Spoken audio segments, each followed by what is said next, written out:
Política Literária, que é um texto bem curtinho do Drummond, a gente chama de poema minuto, né, ou poesia pílula. Acompanhe a leitura comigo primeiro. O poeta municipal discute com o poeta estadual qual deles é capaz de bater o poeta federal. Enquanto isso, o poeta federal tira ouro do nariz. Bom, é notável aqui que o Drummond está falando sobre a hipocrisia dos sistemas político, social, poético. Tá? O político fica evidente, né? Porque é poeta municipal, estadual, federal. É como se fosse o político do município, o político do estado, o político da União. Tá? Só que são poetas. Então, obviamente, ele está também brincando aqui com esse jogo, com essa disputa, né, entre poetas que se consideram maiores ou menores no valor artístico. Tá? Se a gente for enquadrar naquela lista, né, de campos temáticos do Drummond, esse aqui seria um jogo de palavras, né, uma, duas argolinhas, exercícios lúdicos, né, de acordo com a classificação drummondiana, a gente encaixaria aí.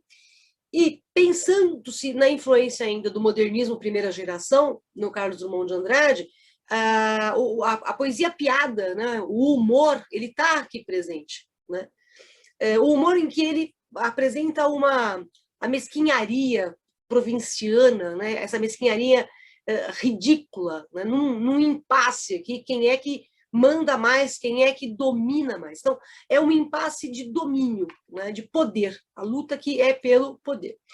Quando ele coloca o poeta municipal, né, depois o estadual, depois o federal, ele está ironizando a hierarquia política, né, que o municipal valeria menos que o estadual, que valeria menos do que o federal. Quer dizer, é o pequeno rivalizando com o médio, tá?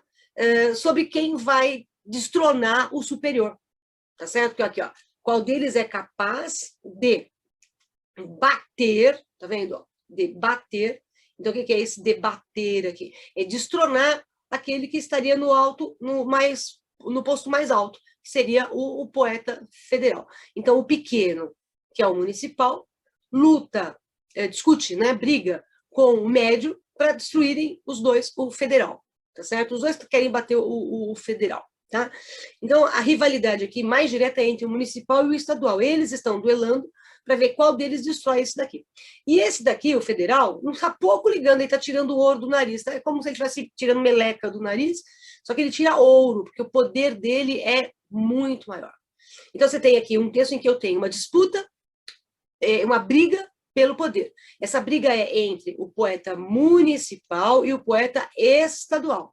Porque o federal, ele está lá, tirando o ouro do nariz, bem confortável. Né? Esse ouro, lembre-se, do nariz que você tira sujeira. Então, ele está tirando o ouro no lugar da sujeira. Evidentemente, aqui, numa acepção de que o poeta federal tem ouro até no nariz, né? Por meios provavelmente ilícitos, tá certo? Ou então ele pensa, né, que a meleca dele, uma outra interpretação que eu posso fazer, é que o poeta federal se acha tão importante que ele considera a meleca do nariz ouro. Quer dizer, tudo dele é mais valioso, até a meleca, né, que vale ouro. Isso é uma outra interpretação que eu posso fazer aqui. Mas é uma grande crítica, né, à inutilidade da disputa do poder, mas também, como eles são poetas, né, se você reparar, é política literária, né, eu fiz uma leitura social, né, mas eu posso agora fazer uma leitura poética mesmo, né, literária. Você percebe aqui que há uma disputa de uma literatura inútil, né, a literatura provinciana, essa literatura que disputa, né, qual é a melhor, como se literatura fosse algo oficial, como se literatura fosse uma política mesmo, quer dizer, eu tenho que ser melhor que o outro. Né? E eu reparei que ele dedica ao Manuel Bandeira, né? E o Manuel Bandeira, o Drummond considerava o Bandeira um dos maiores poetas brasileiros, né? E o Bandeira é um autor da primeira geração e na época, né, da Semana de Arte Moderna, por exemplo, o Bandeira não participa da Semana de 22, ele não vem à semana, mas ele manda um poema para ser declamado, que é o poema Os Sapos, em que o Bandeira critica duramente a poesia parnasiana. Então, talvez a gente possa fazer uma associação, esse poeta federal, que é o que manda mais, numa leitura de ser a poesia eleita como a poesia de maior valor, tá certo? Então, a poesia de maior valor, aqui, né, numa associação à poesia parnasiana, e essa poesia municipal aqui, de menor valor, seria a poesia dos modernistas, né? E a poesia dos modernistas também no aspecto aqui do poeta estadual. Então, são dois poetas de classificação menor tentando destronar aquele que é tido como maior. E é isso que os modernistas de 22 vão fazer, ou vão tentar fazer e vão conseguir, evidentemente. Então, o Drummond está fazendo uma crítica também a isso. Lembrar, Drummond não participa da Semana de Arte Moderna, tá? O Drummond ele pertence ao modernismo segunda geração. Tá? Então, ele não participa da Semana de 22. Mas o Bandeira, sim. Então, como ele é um poema dedicado ao Bandeira, você pode fazer essa alusão, né, em que nós temos uma luta entre os modernistas, né, os poetas modernistas de 22, versus a poesia tida como de maior valor, né, na nossa literatura, que era a poesia dos parnasianos. Você pode fazer essa leitura também. De qualquer modo, é uma grande disputa pelo poder literário, né, ou pelo poder político. Tá certo? Você lê metaforicamente, vai ser essa ideia.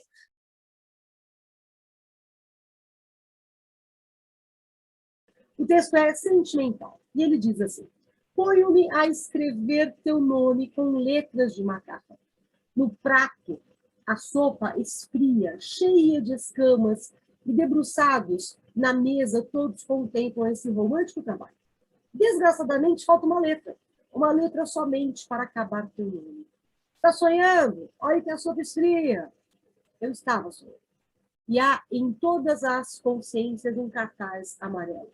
Neste país é proibido sonhar. Bom, a gente tem aqui uma reunião, né, de família, eles estão à mesa, eles estão numa refeição, né? Eles estão tomando uma sopa, né, uma sopa com letrinhas, né, comum, né, um macarrãozinho em forma de letras. E esse é o lírico, né, que está aqui em primeira pessoa, reparem, ponho-me, você tem aqui o uso da primeira pessoa, ele é apaixonado, está se preocupando com o amor dele, com a paixão dele, né? E aí ele está escrevendo o teu nome, o nome de quem? Né? O nome da amada dele, o nome da paixão dele. E é engraçado que quando ele usa teu nome, parece-me que ele está se referindo justamente à pessoa pela qual ele está apaixonado. Então, ele está escrevendo com as letrinhas de macarrão, e enquanto ele está preocupado em escrever o nome da amada com as letrinhas do macarrão, as outras pessoas estão preocupadas com o quê? Só com o estômago. Olha que a sopa esfria. Né? Que eles estão preocupados com a refeição. Então, enquanto o eu lírico se preocupa com o alimento da alma, que é o amor, os demais se preocupam só com o alimento da carne, que é a sopa, nesse caso. Né? E os outros interrompem o sonho amoroso dele. Então, se a gente fosse enquadrar naqueles campos temáticos do Drummond, aqui eu teria o amaro do Drummond, né? O amar enquadro com um certo amargor. E é um eu lírico que acaba, coitadinho, eu estava sonhando, né? E ele tem essa quebra do seu sonho. Então, a gente pode também enquadrar aqui num outro temático do Drummond, que é o eu todo retorcido, certo? Que é esse eu que está em descompasso aqui com os demais. Mas é um texto que tem um senso de humor, um humor bastante leve, é romântico também, que é o romantismo de cotidiano. Né? Quantas vezes você não se pegou tomando sopa de letrinha, você vendo palavrinhas? Não precisa ser obrigatoriamente o nome da pessoa que você ama, mas com certeza você escreveu alguma coisa brincando com as letrinhas, né? Da sopa. Né?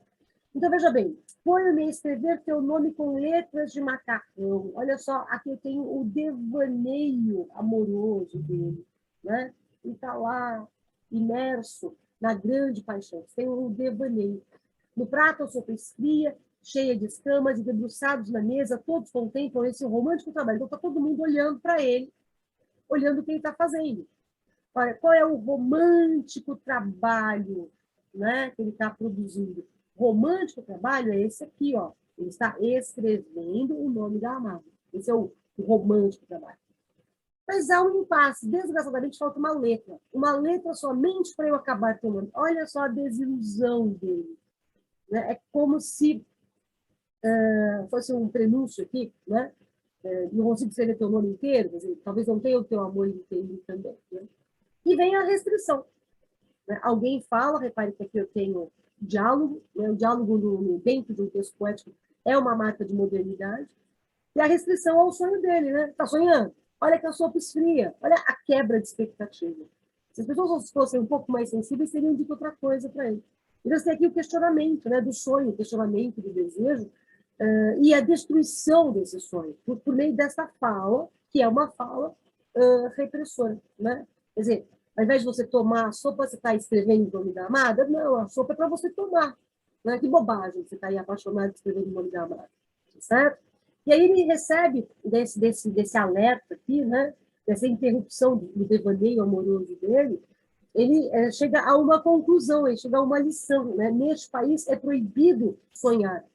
Quer dizer, se é proibido sonhar neste país, isso significa que neste país só vale a realidade. Tudo bem? O sonho é proibido sonhar. Tá bom? E quando ele fala neste país, notem que ele vai, na verdade é um texto que ele parte do eu, tá certo? Então ele vai partir aqui, ó, do particular, tá bom? Que está falando de uma situação do eu, ele parte para quem? Para o geral.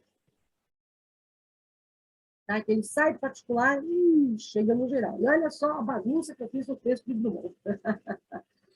Tá legal? Ok? Quer dizer, basicamente é isso. É um texto não muito difícil de entender, né? Claro que tem toda a decepção do sonho desejado. São duas decepções, uma que falta uma letra no nome da amada e outra que cortaram o barato dele que estava sonhando ali, apaixonado, escrevendo o nome dela.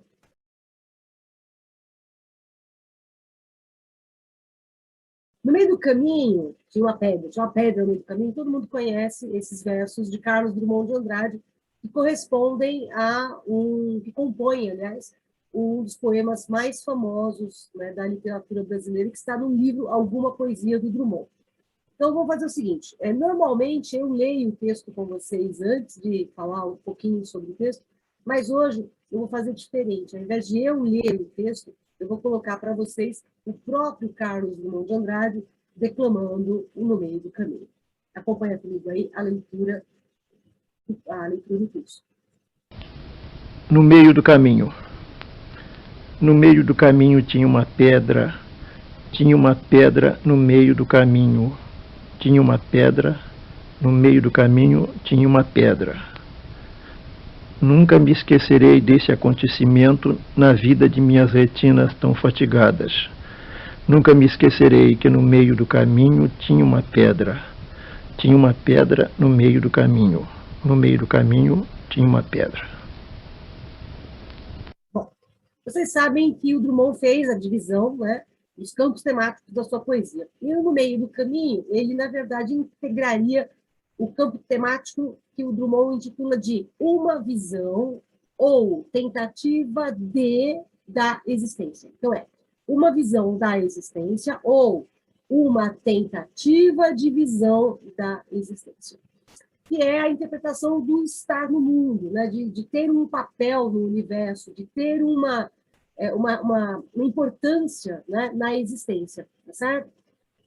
Mas No Meio do Caminho é um poema assim que passou a ser visto de uma maneira muito crítica e foi alvo de muita zombaria, principalmente quando ele foi publicado, né? Digamos, é a peça-chave, né, do modernismo brasileiro, porque ele tem um caráter antipoético, ele tem um caráter antilírico, não é? Segundo o Drummond, né, o Drummond disse que No Meio do Caminho era um poema insignificante em si, né? E de uma certa forma, a primeira impressão que a gente tem, né, de que ele está ali repetindo as coisas, e é a estilística da repetição, que é um traço muito comum da poesia do Carlos Drummond de Andrade, e, aliás, essa repetição insistente é ainda marca de modernismo primeira geração. Além de você ter essa estilística da repetição, fica evidente para a gente que o Drummond está se apoiando, né, no primeiro verso da Divina Comédia, do Dante Alighieri, né, Nel mezzo del camin, de Nostra Vita. Né? Então, e, aliás, o Olavo Bilac também se apoiou no Nel Mezzo del Caminho e escreveu um poema, né, Nel Mezzo del Caminho, que ele diz: cheguei, chegaste, vinhas fatigado, triste, triste, fatigado eu vinha. E vocês sabem muito bem que os modernistas, principalmente os da primeira geração, vão zombar muito da poesia parnasiana. E o Drummond, de uma certa forma, está zombando, né, do texto do Olavo Bilac, que se apoia no primeiro verso da Divina Comédia, igualmente como o Drummond está se apoiando no primeiro verso da Divina Comédia. O No Meio do Caminho foi publicado em julho de 1928 na revista de Antropofagia, que era dirigida pelo Oswald de Andrade. Oswald de Andrade é um dos ícones desse modernismo primeira geração. Oswald de Andrade, Mário de Andrade, né, são figuras muito representativas no marco inaugural do modernismo no Brasil, que é a Semana de Arte Moderna. Né? E depois dela também são grandes poetas que ilustram esse modernismo de 22, que é um modernismo que vem rompendo com a tradição. Essa repetição contínua que eu tenho, por exemplo, do texto do Drummond, é uma ruptura também com a tradição. Né? Essa estilística da repetição ela era vista como mau texto. Aliás, até hoje, se você estiver fazendo uma redação e repetir com muita proximidade a mesma palavra, a mesma construção, você vai perder nota porque a tua redação não está de acordo com os padrões adequados para um bom texto. E o Drummond, justamente, aqui ele vai repetir insistentemente, talvez para mostrar que a repetição em si, embora pareça ser repetida, pareça ser uma repetição banal, na verdade, ela não é nem repetição banal e nem propriamente uma repetição. A gente vai ver isso já já. Tá? Pensando nessa proposta de repetição, ele é um poema tautológico, isso é evidente. A pedra, né, se você observar aqui, a gente tem a pedra, ela passa a ser o eixo, né, do texto. Repare que a gente tem pedra, pedra, pedra, né, e é como se ele fosse o eixo em torno do qual os outros versos vão girar. Essa pedra, a gente pode pensar na pedra como um obstáculo, né? Ela não deixa de ser um obstáculo, certo? Ela está no meio do caminho, mas ela também pode reproduzir para a gente a ideia de que ela é um problema, né, que está no meio do caminho. Né? Ela também você pode interpretar a pedra como um impasse que está no meio do caminho, certo? Ou um impedimento, né? A pedra no meio do caminho ela impede que você prossiga, se bem que aqui nesse caso você tem a ideia de que ele consegue prosseguir, né? A pedra ela pode ser também relacionada ao desencanto, né, do eu lírico, para que você não espere encontrar uma pedra no meio do caminho, no meio da tua existência, no meio da tua trajetória, né? Você prefere uma trajetória sem pedras, sem obstáculos, sem impedimentos. E essa pedra aqui, de uma certa forma, ela vai ferir as retinas dele. Olha aqui. Né? Nunca me esquecerei desse acontecimento. Qual? A pedra no meio do caminho. Na vida de minhas retinas tão fatigadas. Essas retinas tão fatigadas aqui também, dá a ideia de que são retinas que já viram muita coisa. Né? Já viram muitas coisas. Então, parece-nos que ao longo de uma existência razoavelmente grande, né? Parece que ele já viveu bastante, porque as retinas estão fatigadas, então ele já não é jovem, ele já viu muita coisa, né, por causa da experiência de vida, mas também já viu muita coisa, porque ele já tem uma certa idade, e as pedras continuaram aparecendo ao longo da vida dele. E ele nunca vai se esquecer desse acontecimento, da pedra, do obstáculo, do impedimento, do impasse que aparece no meio do caminho, certo? Então, assim, essa pedra é uma metáfora do percurso do eu lírico, né? Ou, se você entende de uma maneira mais restrita, seria um percurso do próprio Carlos Drummond de Andrade. Mas aqui é mais eu lírico, que é o eu do texto poético. Vamos lá. No meio do caminho, que caminho? O caminho da vida.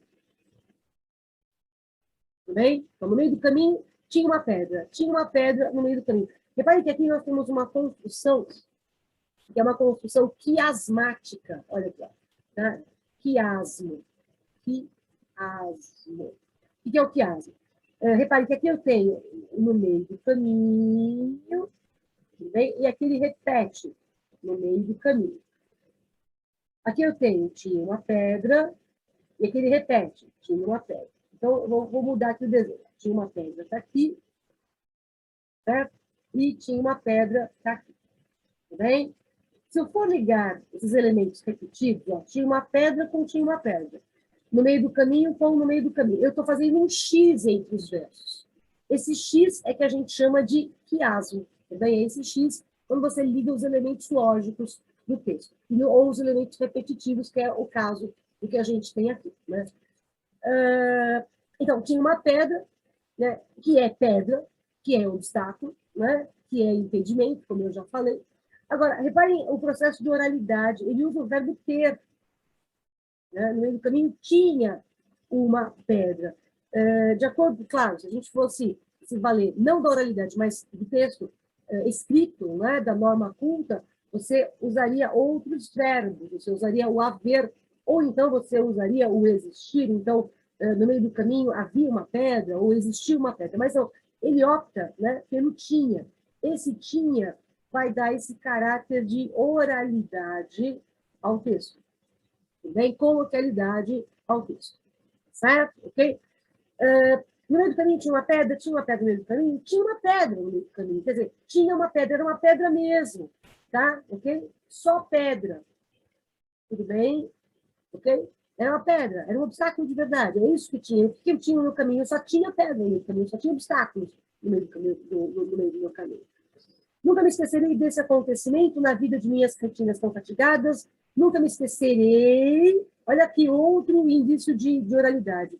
Quem se esquece de alguma coisa. O verbo está pronominal aqui. Então, como o verbo está pronominal, de acordo com a norma culta, eu deveria colocar um de aqui.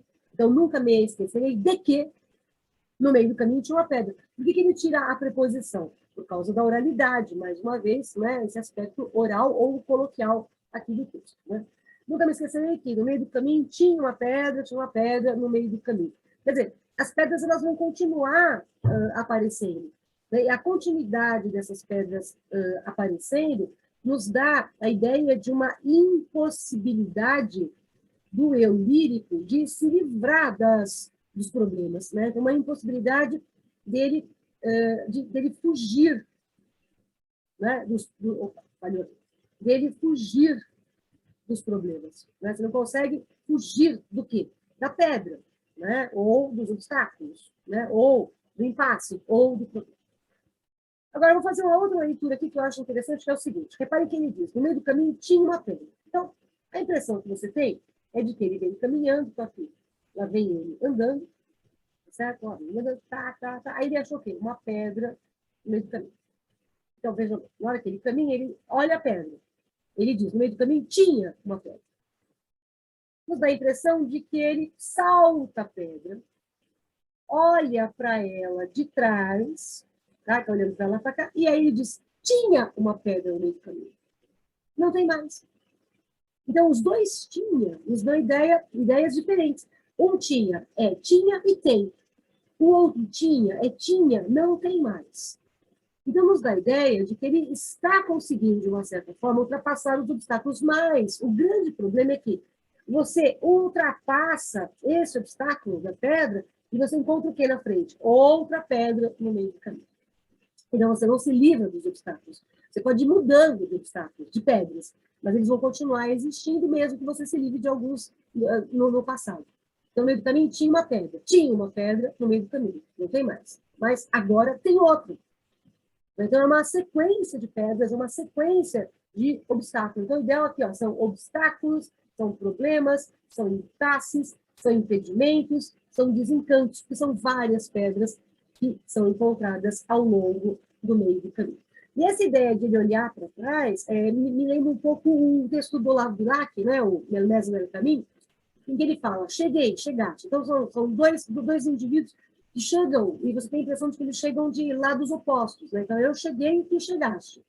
Eu vinha fatigado e triste, tu vinhas triste e fatigado.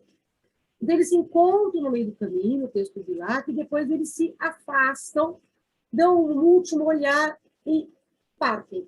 Então, aqui você tem mais ou menos essa ideia de que o eu livre, ele vem andando, né? Que nem aqui eu fiz esse desenho muito mal feito, né? Mas ele vem andando, vê a pedra no meio do caminho, passa, ultrapassa essa pedra, e ele olha para trás, para ver o que tinha. Mas aí, na hora que ele olha para frente, ele descobre que tem outro. Tudo bem? Então, essa ideia de virar-se, olhar para trás, lembra um pouco o texto do Olavo Bilac e o Nelmes Odell Caminho. Tá bom? Ok? Quer dizer, essa é uma breve análise, você encontra aí grandes estudos sobre o No Meio do Caminho, não é o propósito aqui do nosso encontro, é só te dar uma ideia breve do texto do Drummond, tá bom? Que foi o texto de hoje, Nelmes Odell Caminho, ou melhor dizendo, na versão de Drummond, No Meio do Caminho.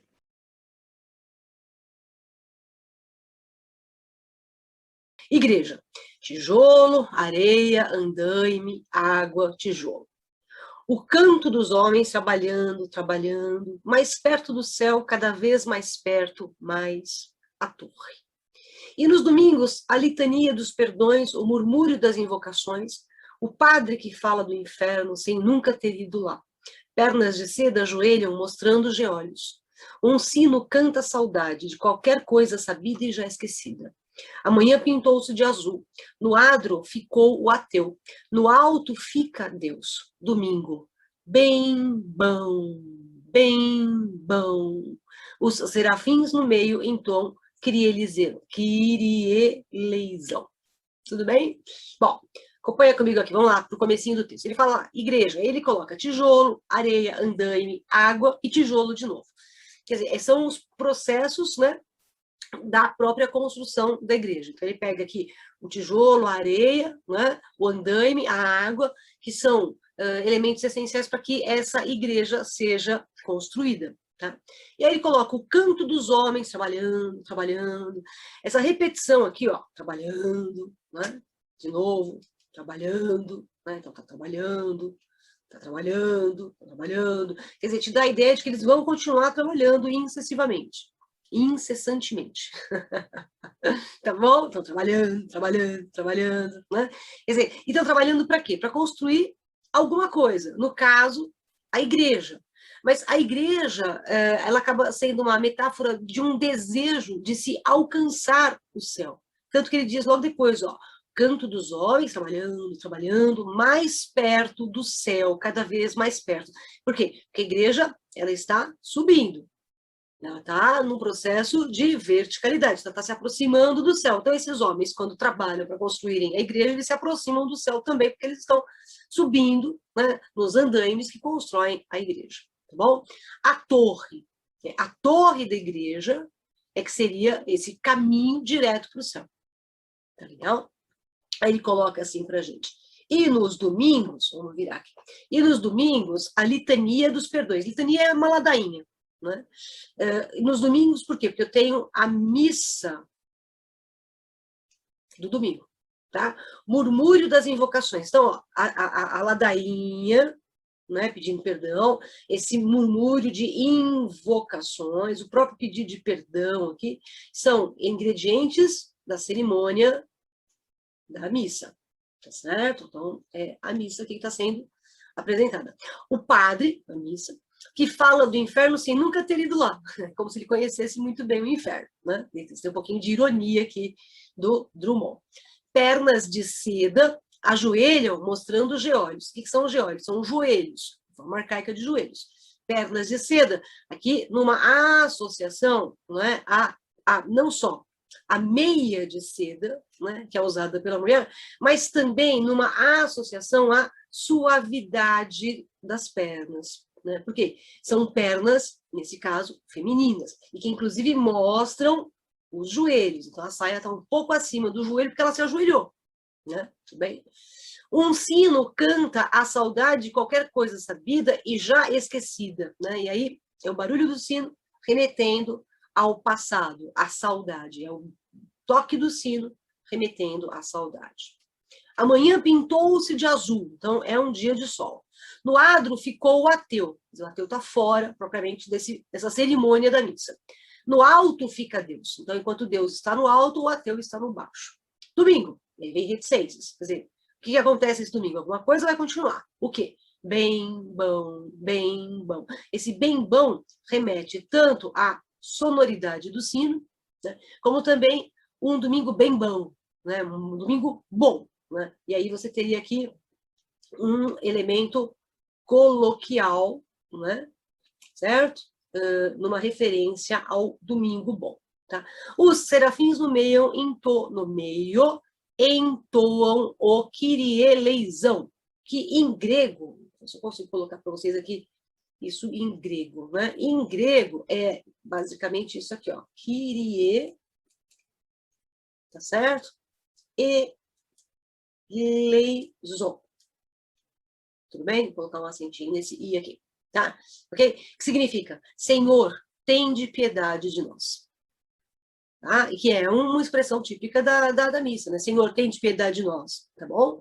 Então, é essa associação aqui. Bom, o sino, a igreja, todos os ingredientes, né, que correspondem aqui à ideia religiosa. Mas, veja, quando ele fala, por exemplo, que as pernas de seda da mulher estão mostrando os joelhos, né, e que é uma ladainha de perdões, é um murmúrio de invocações, você tem uma certa associação à hipocrisia, né, da religião. Porque a igreja, ela acaba abrigando o quê? As convenções sociais. Né? Então, por exemplo, pedir perdão é uma convenção religiosa, melhor que social. Né? Uma convenção religiosa, a invocação é uma convenção religiosa, se ajoelhar na cerimônia da missa é uma convenção religiosa, né? Mas isso vai, na verdade, muito contra aquilo que até mesmo os fiéis que estão nesse momento de missa, né, podem professar. E enquanto os fiéis rezam, os trabalhadores estão fazendo o quê? Estão lá trabalhando, construindo a igreja para que os fiéis rezem de uma maneira mais que automática.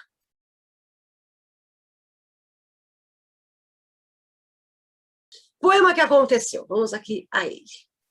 Nenhum desejo neste domingo, nenhum problema nesta vida. O mundo parou de repente. Os homens ficaram calados. Domingo, sem fim nem começo. A mão que escreve este poema não sabe o que está escrevendo, mas é possível que, se soubesse, nem ligasse. Bom, você percebe nitidamente aqui que a gente tem um momento não poético. O momento não é poético, mas a poesia acontece.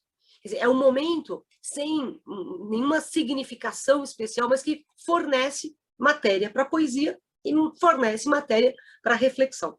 Então, assim, é um texto assim, em que ele fala, poema que aconteceu, quer dizer, um poema que aconteceu involuntariamente. Quer dizer, é um poema que surgiu de um caráter impessoal. Quer dizer, eu não escrevi o poema porque eu quis escrever o poema, ele simplesmente surgiu. Né? Esse momento, né, não poético em que nada absolutamente acontece, acaba sendo, na verdade, um ingrediente, né, do próprio texto. Quer dizer, esse momento não poético, esse momento que não dá alimento para o texto poético, surge de um momento insólito, né, de um aspecto enigmático, né, que há e que ele não consegue desvendar. Quer dizer, o poema aconteceu, mas nem a mão sabe exatamente o que está escrevendo. Obviamente, a mão aí é uma metonímia, tá certo? Porque a mão, porque que é uma metonímia, né? Existe um tipo de metonímia que a gente chama de sinédoque, né?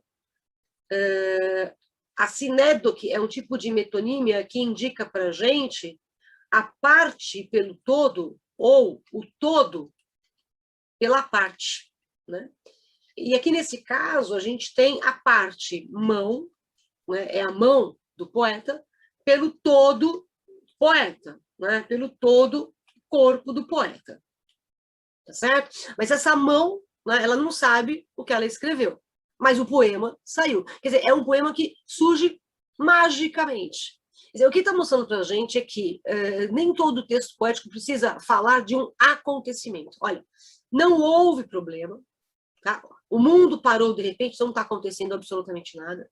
Os homens estão calados, então não tem conversa. Tá? Um domingo que não tem fim, mas também não tem começo. Então, é um domingo que também não aconteceu. Se você observar aqui, nesses versos da primeira estrofe, você tem a ideia de que não aconteceu absolutamente nada.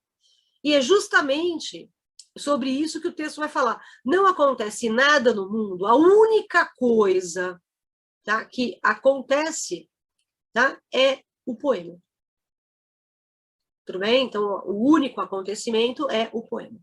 Tá certo? De resto, o mundo parou. Mas a poesia continua. Quer dizer, é tirar poema até daquilo que não é matéria poética, que é o nada, né? Nada aconteceu.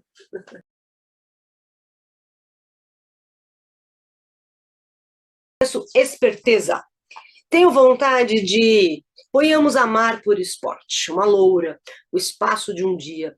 Certo me tornaria brinquedo nas suas mãos. Apanharia, sorriria, mas acabado o jogo não seria mais joguete, seria eu mesmo. E ela ficaria espantada de ver um homem esperto. Bom, se a gente for pensar nos campos temáticos, né, o Drummond fez a divisão lá dos campos temáticos da sua obra, então aqui a gente teria o amar, amaro. Então você nota aqui, por exemplo, o amor que o Drummond está discutindo nesse caso é um amor que ele nega, né, aquela visão romântica do sentimento amoroso. Porque o amor romântico ele não prevê esperteza, né? O amor romântico ele prevê sentimento, ele prevê honestidade, ele prevê sinceridade, fidelidade, né, partilha, né, e confiança, certo? Aqui não, aqui o amor está vinculado ao quê? À esperteza. Né? Então, está longe daqueles desejos amorosos românticos, né? Aqueles valores absolutos, né? do romantismo, né? Do amor romântico, aliás. O amor da paixão, o amor da devoção, né? O amor que provoca ciúmes, mas ciúmes no sentido positivo, né? Não ciúmes doentio, feito o Bentinho do Dom Casmurro, né? Não os ciúmes demolidor, os ciúmes destrutivo, não. Os ciúmes que está muito associado à ideia de cuidado, zelo, né? Não no sentido de propriedade ou posse. Tá? Esse é o amor romântico que o Drummond aqui ele tá recusando. Por quê? Tenho vontade de, ponhamos, amar por esporte. Então, é amar por esporte. São umas pessoas que amam por esporte, né? Quer dizer, é quase uma competição, né? Quantas mais eu amo, mais homem eu sou, mais ou menos essa ideia, né? E amar por esporte, aqui tá dando a ideia da gente que o amor é um jogo. E nesse jogo aqui é o jogo de sedução. E vai conquistar, né, a amada, vai seduzir a amada se for o quê?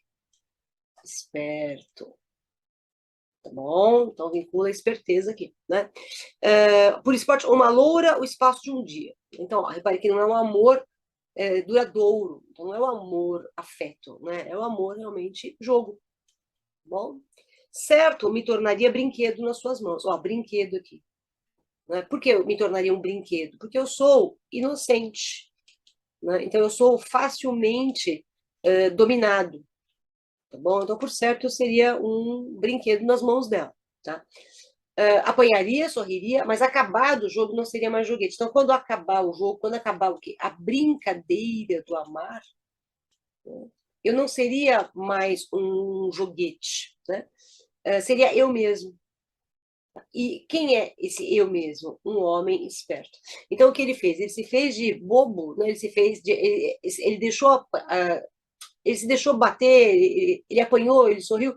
Por quê? Porque ele estava jogando com ela.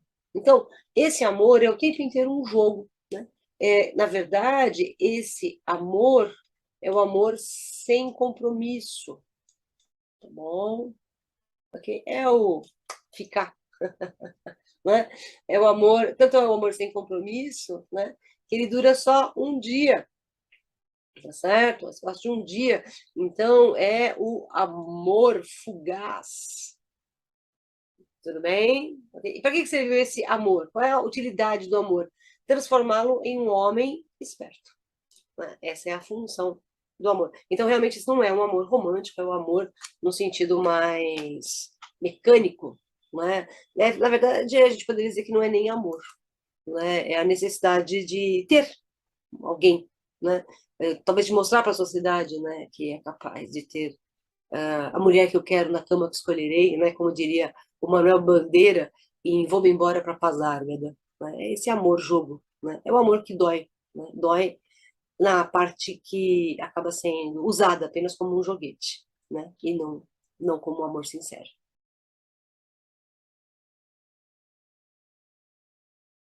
Política. Vivia jogado em casa, os amigos o abandonaram quando rompeu com o chefe político. O jornal governista ridicularizava seus versos, os versos que ele sabia bons. Sentia-se diminuído em sua glória enquanto crescia dos rivais que apoiavam a Câmara em exercício. Entrou a tomar porres violentos, diários, e a desleixar os versos, se já não tinha discípulos, se só os outros poetas eram imitados. Uma ocasião em que não tinha dinheiro para tomar o seu conhaque, saiu à toa pelas ruas escuras. Parou na ponte sobre o rio Moroso, o rio que lá embaixo poucos se importavam com ele. E, no entanto, o chamavam para misteriosos carnavais. E teve vontade de se atirar, só vontade. Depois voltou para casa, livre, sem correntes, muito livre, infinitamente livre, livre, livre, que nem uma besta, que nem uma coisa. Bom, a gente percebe, logo de princípio, né, essa ideia do poeta. Espirrei, muito obrigada pelo saúde, não vou cortar isso, eu vou deixar. Vamos lá. Logo de cara você percebe que a gente tem esse eu lírico abandonado aí, né? Vivia jogado em casa, quer dizer, sem ninguém se incomodar com ele, abandonado, tá certo? Os amigos o abandonaram quando rompeu com o chefe político. Então, vejam, se a gente pensar naqueles campos temáticos do Drummond, é um texto que fala do choque social, né, da vida besta. Aliás, a vida dele se torna besta pelo abandono dos demais. Quer dizer, há uma limitação social, ele vive num meio que o limita, e isso faz com que a vida besta, né, como Drummond diz, se intensifique. Agora, repare, o jornal governista ridicularizava seus versos. Então você tem um poeta político. Por quê? Se ele não fosse um poeta político, o jornal, veja bem, é o jornal governista, né? Esse jornal governista que ridiculariza os seus versos. Então, é um jornal de quem está no poder. Então, quem está no poder político é que ridiculariza os versos. Então, evidentemente, o poeta mexe com temas que incomodam os políticos, né? Os versos que ele sabia bons. Então, o poeta reconhece que os seus versos são bons, mas quem não gosta deles são aqueles que, na verdade, acabam percebendo que são alvo de algum tipo de crítica essencial. Sentia-se diminuído em sua glória. Qual é a glória dele? A glória dele é a glória de ser poeta, né? É a glória de seus versos. Tudo bem? Enquanto crescia a dos rivais. Quer dizer, a dos rivais na glória. Então, a dos rivais quem? Os outros, os demais poetas. Daqui a pouco ele fala de novo desses poetas, né? Que apoiavam a Câmara em exercício. Então, você tem dois tipos de poeta aqui, né? Então, a gente tem o poeta que está associado ao governo, né? Ao poder. Então, esse poeta que está associado ao governo, ele vai ser o poeta elogiado, tá certo? Ok? Vai ser um poeta elogiado, tá? Enquanto que o poeta da oposição, né? Então tem um poeta de oposição ao governo, esse poeta vai ser ridicularizado ou esvaziado ou menosprezado, tá? Ele vai estar num nível mais baixo. Então, quem apoia a Câmara tem algum tipo de benefício, no caso aqui o elogio, né? Cresce a glória desses poetas que apoiam a Câmara, enquanto que os dele, que são versos bons, acabam sendo menosprezados porque ele faz oposição, bom, a quem está no poder. E isso faz com que ele tenha psicologicamente alguma perturbação, tanto que ele vai fazer o quê? Ele vai tomar porres violentos, diários. Deixa eu mostrar uma coisinha para vocês aqui que eu acho importante. Entrou a tomar porres violentos. Reparem que esse verso, ele encavala aqui. A ideia não termina aqui, ela continua no verso baixo. Esse recurso a gente chama de enjambement, ou então, se você preferir, encavalamento. Opa, encavalamento. Tá? Porque é justamente um verso encavalando no outro. Então, nosso poeta toma porres violentos, porres diários, e a desleixar seus versos, quer dizer, ele se desilude, né? Então, você tem uma desilusão do poeta. E essa desilusão com relação ao quê? Com relação ao que ele faz, com relação à sua poesia de oposição, né? Se já não tinha discípulos, se só os outros poetas eram imitados. Quais são esses outros poetas imitados? São os poetas, né, da situação, né, que estão de acordo com a situação governamental, ou ainda também podem ser os poetas clássicos, né, que ficam lá, por exemplo, naquela poesia tipicamente parnasiana, descrevendo cenários, descrevendo objetos. Tá? Esses são imitados. Aliás, normalmente os imitados são realmente os poetas clássicos. Tá? Uma ocasião em que não tinha dinheiro para tomar o seu conhaque, saiu à toa pelas ruas escuras. Então, olha, aqui, ele já não tem mais dinheiro, o que significa não escrever, né, traz ao poeta uma crise econômica. Então, nós temos duas crises aqui já estabelecidas. Uma crise profissional, né, como escritor, e agora a crise econômica também, em decorrência dessa falta de interesse que as pessoas têm pelas poesias dele. Tá? Então, uma ocasião em que não tinha dinheiro para tomar o seu conhaque, saiu à toa pelas ruas escuras. Você reparou que eu emendei os versos? Ó, uma ocasião que não tinha dinheiro, dinheiro para quê? Dinheiro encavalou aqui, ó, para tomar o seu conhaque, tá vendo? Então, esse é o anjo ambemã. Parou na ponte sobre o rio Moroso, um rio vagaroso. O rio que lá embaixo poucos se importavam com ele, e, no entanto, o chamava. Quem o chamava? O rio estava chamando por ele. O rio chamava quem? Chamava o poeta. Certo? Então, o rio aqui é sujeito de chamar, e o é o objeto direto do chamar. Tá certo? Para misteriosos carnavais, olha, acontecimentos misteriosos, situações diferentes e misteriosas. E aí o que aconteceu? Ele teve vontade de se atirar, né? Ora, vai se atirar para quê? Aqui você tem a vontade do suicídio. Mas ele só teve vontade, então o que significa? Ele não se atira no rio, tá? Ele não se mata, tudo bem? Depois voltou para casa livre, sem correntes, muito livre, infinitamente livre, livre, livre, que nem uma besta, que nem uma coisa. Ó. Livre, tá vendo? E aqui ele repete, livre, livre, livre, que é para dar a ideia dessa infinitude da liberdade dele. Tá? Então, o muito também te dá essa ideia de infinitude. Então, muito livre, infinitamente livre, livre, livre, livre, livre, livre, livre, livre, livre, que nem uma besta. Né? Então, veja, a não aceitação do poeta, né, do seu lugar pré-estabelecido na sociedade, faz com que ele se sinta uma besta. Tá? Quer dizer, eu deveria aceitar o tipo de poesia que a sociedade preza, né? Que a sociedade preza um tipo de poesia que é uma poesia de acordo com os sistemas vigentes políticos. Tá certo? E ele não aceita isso. E essa não aceitação faz com que ele se sinta uma besta. Tá certo? Ok? Que nem uma besta manipulada. Um objeto, um ser, né, sem vontade própria, né? Ou mais do que isso, sem visão política.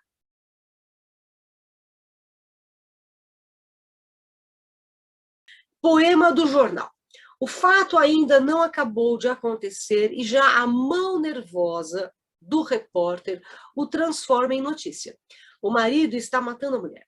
A mulher ensanguentada grita, ladrões arrombam o cofre, a polícia dissolve o meeting. A pena escreve. Vem da sala de linotipos a doce música mecânica. Bom, o choque social, mais uma vez aqui, como campo temático, cotidiano, que é um ingrediente muito marcante nesse livro, Alguma Poesia, do Carlos Drummond de Andrade. O cotidiano aqui funciona como um registro banal e repetitivo. Aliás, o registro se torna banal porque é repetitivo, e mais ainda, transforma o fato em algo banal, que é o que a gente vê hoje em dia muito aí nesses programas de televisão que tem o crime, né, como um elemento central. Então, é uma banalização da situação e a repetição acaba até parecendo que esfria um pouco qualquer tipo de emoção em relação às situações criminosas como essa. O marido está matando a mulher. Então, você tem aqui um feminicídio. Então, esse texto, cuidado, ele pode aparecer numa prova sua, vinculado a, por exemplo, um tema, né, de redação envolvendo uma das grandes preocupações que a gente tem da atualidade, na verdade deveria ser uma preocupação de todos os tempos, que é essa transformação das mulheres em vítimas em decorrência de homens muito violentos. Transformação no sentido de que o homem mata essa mulher, o homem é cruel com essa mulher, né? É o feminicídio, que é um problema grave, né? E que deve ser denunciado sempre, tá bom? E aí o Drummond está colocando aqui para a gente essa notícia, olha, o fato ainda não acabou de acontecer e já a mão nervosa do repórter o transforma em notícia. Quer dizer, a pressa, né, o imediatismo, e o imediatismo seco, né, porque o importante é transformar a informação em notícia. O importante não é observar o quanto esta situação é trágica, né, o negócio é passar a informação, né, aquela coisa bem mecânica e imediata do jornalismo que está sendo criticado aqui pelo Drummond. E assim, qual é o poder de sedução que a gente tem neste jornal, né? O poder de sedução que a gente tem é a instantaneidade do fato, né? O fato mal acabou de acontecer, como ele disse, o fato ainda não acabou de acontecer, né? E o registro dele em notícia já está no jornal. Né? Reparem que o texto é bem rápido, né? Tem um dinamismo de imagens. Olha, o marido está matando a mulher ensanguentada grita, ladrões arrombam o cofre, a polícia dissolve o mitim, a pena escreve. E esse dinamismo de imagens são flashes rápidos que lembram muito até mesmo as manchetes, né, dos jornais, que são coisas muito chamativas, né? Ó, ensanguentada, arrombam, né? São palavras que chamam muito a atenção do leitor, né? Havia antigamente alguns jornais especializados em crime, né? A gente tinha um chamado Notícias Populares, que era comum as pessoas dizerem que se nós pegássemos o jornal Notícias Populares e torcêssemos o jornal, escorria sangue. Tá?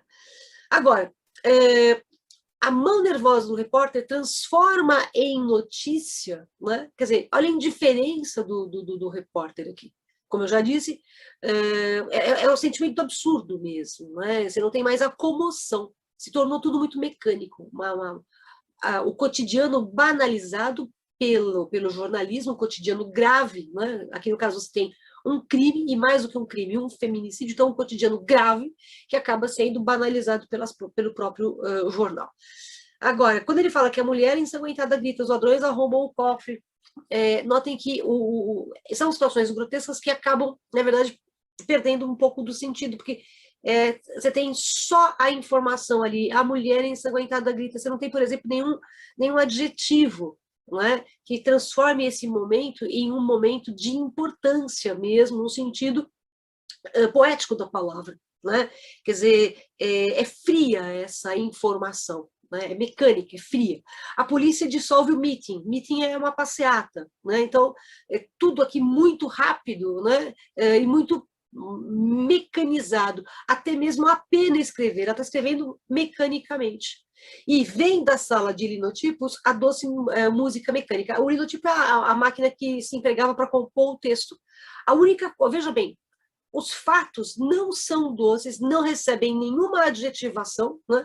Mas a música da máquina, ó, é a música mecânica, quer dizer, é a música da máquina que produz a notícia, essa música é doce.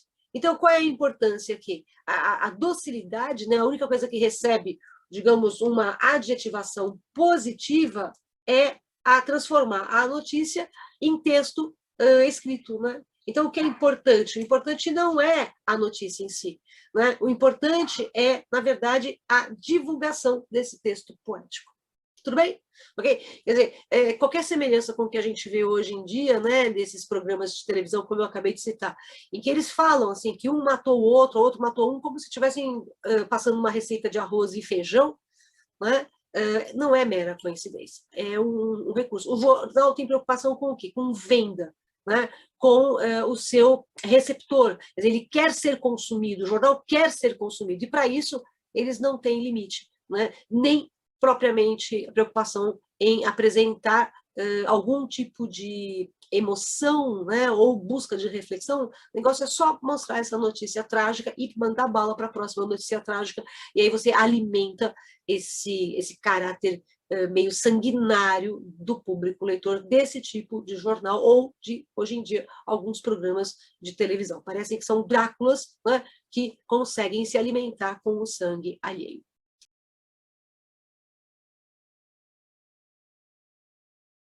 Que é fantasia, porque o que a gente vive na nossa ideia é o real. E ele diz que não. Os nossos romances, né, por exemplo, eles são ilusão. A única coisa que é real mesmo é a vida. Bom, e aí ele diz assim, mas surge o imenso chá com torradas. Olha, de novo, chá. Ó, eu posso associar esse mecanismo em inglês aqui, eu posso associar a essa referência aqui ao cachimbo.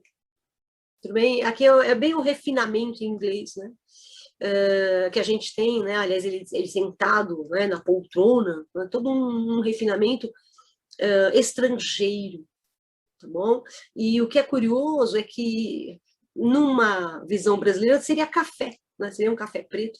Aliás, esse chá aqui, ele se opõe, né, exatamente ao café preto, café bom, né, que a gente tem lá num outro texto do Drummond, né, em que ele fala do seu passado. Eu tenho um vídeo anterior analisando esse poema do Drummond, né, o Café Preto, Café Bom, que é o poema Infância, né, dá uma olhada lá. Então, no poema Infância era o Café Preto, agora quando ele é adulto já é chá com torradas. Então, ele saiu daquela realidade mineira, né, muito particular, muito nacional, e agora ele está se deixando influenciar pelo externo, né, pelo exterior, ou, no caso aqui, pela cultura propriamente inglesa. Agora, note que ele começa assim, mas surge... Então, repare, né, aqui eu tenho um momento de perturbação, tá? A gente pode dizer, ali eu tenho ordem, né? E aqui, eu diria, onde eu vou colocar? Vou escrever aqui, ó. Aqui a gente tem uma desordem, tá? Um momento de perturbação com o que o jornal conta, tá? Mas, tá? Então o que acontece? Essa desordem desaparece. Também a perturbação que o jornal provocou vai embora, né? E aí volta o quê? A aparência de tranquilidade, volta essa vida burguesa, ó, chá de minha vida burguesa, de minha burguesia contente. Então a vida burguesa dele aqui contente e de certa forma alienada, né? Porque ele se afasta dos problemas reais para voltar para o mundo idealizado dele. Né? Então ele retoma aqui, ó gozo, olha só, ó gozo de minha poltrona, ó doçura, ó bocejo. Então, ó, gozo, doçura, são aspectos de felicidade. Então ele retoma essa última estrofe aqui, de uma certa maneira, ele retoma essa ordem inicial. Tá? Mas note um aspecto, né? É um bocejo de felicidade. Tá? Então, essa desordem provocada aqui pelo jornal, de uma certa forma, acabou afetando esse eu lírico, que agora ele boceja a felicidade. Agora, eu posso ler esse bocejo de felicidade, posso ler esse bocejo também com aquela coisa de que ele não está ligando para nada, ele está ligando só para a vida dele. É uma outra leitura que eu posso fazer. Daquela coisa de ai, jornal, ai, vida triste, ai, quanto bobagem.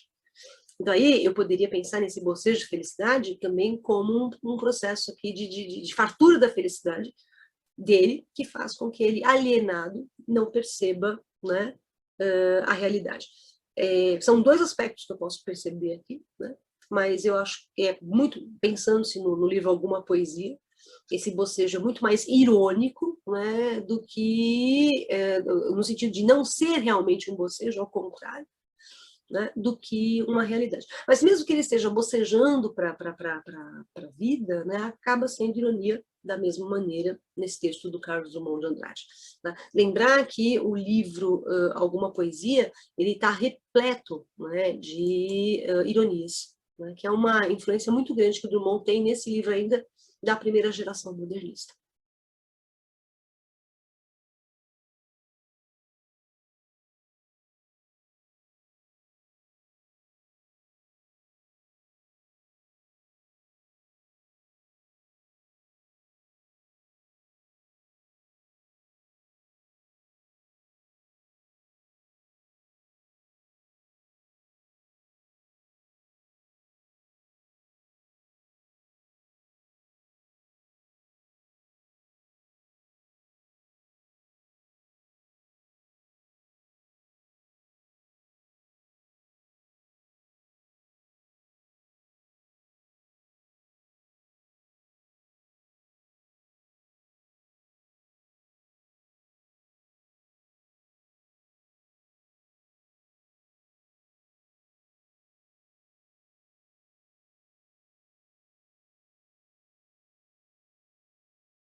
Coração numeroso.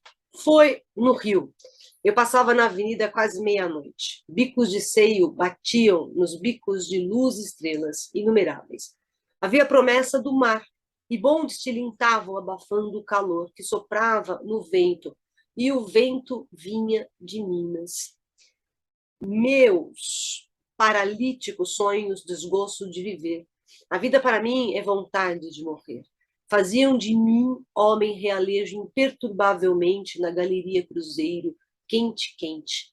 E como não conhecia ninguém, a não ser o doce vento mineiro, nenhuma vontade de beber, eu disse, acabemos com isso.